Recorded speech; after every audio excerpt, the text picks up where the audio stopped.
રિસ્ટોરેશનની રાહ જોતી શહેરની હેરિટેજ ઇમારતોની એક એવી તાંબેકર વાડો. તાંબેકર વાડાનો આગળનો ભાગ એએસઆઈના અંડરમાં છે, જ્યારે પાછળનો ભાગ વડોદરા મહાનગરપાલિકાના અંડરમાં છે.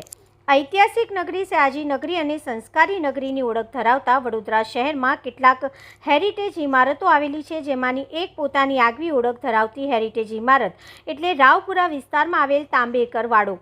આ ઇમારત પોતાની આગવી ઓળખ એટલા માટે ધરાવે છે કારણ કે શહેરમાં જેટલી હેરિટેજ ઇમારતો છે અને તેમાંય ભીંત ચિત્રો ધરાવતી 2 કે 3 ઇમારતો છે, તેમાંની આ એક ઇમારતમાં ગ્રાઉન્ડ ફ્લોરથી ઉપરના 2 માળ સુધી અહીંયા રામાયણ મહાભારતના કોટા શૈલીના ચિત્રો સાથે પણ જોવા મળે છે.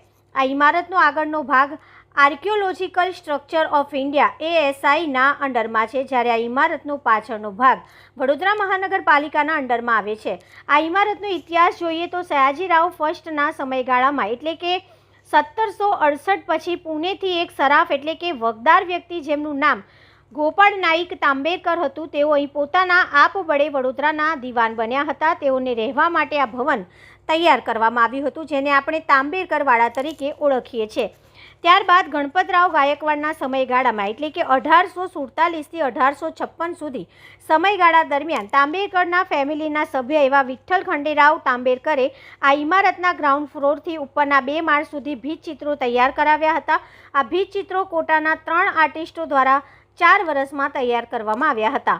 કોટા શૈલીમાં તૈયાર થયેલા ભીંત ચિત્રોમાં રામાયણ, મહાભારત તથા જે તે સમયના પશુ પક્ષીઓને આવરી લેવામાં આવ્યા હતા. આ ભીંત ચિત્રો ઉપરના 2 માળે આજે પણ યથાવત છે, જ્યારે ગ્રાઉન્ડ ફ્લોર પર હવે ફરી રિસ્ટોરેશનની કામગીરી થાય તેની રાહ જુએ છે. સમગ્ર ઇમારતમાં લાકડાનો મોટા પ્રમાણમાં ઉપયોગ થયો છે. આગળનો ભાગ એએસઆઈના અંડરમાં છે, જ્યારે પાછળનો ભાગ કે જ્યાં સ્કૂલ હતી તે ભાગ જર્જરિત થઈ રહ્યો છે. ભારત સરકાર તથા રાજ્ય સરકાર દ્વારા અહીં હેરિટેજ ઇમારત રિસ્ટોરેશન માટેની ફંડની ફાળવણી તો કરી છે, પરંતુ પાલિકાના અધિકારીઓ કે શહેરના રાજકારણીઓને જાણે કોઈ જ રસ ન હોય તેમ જણાય છે.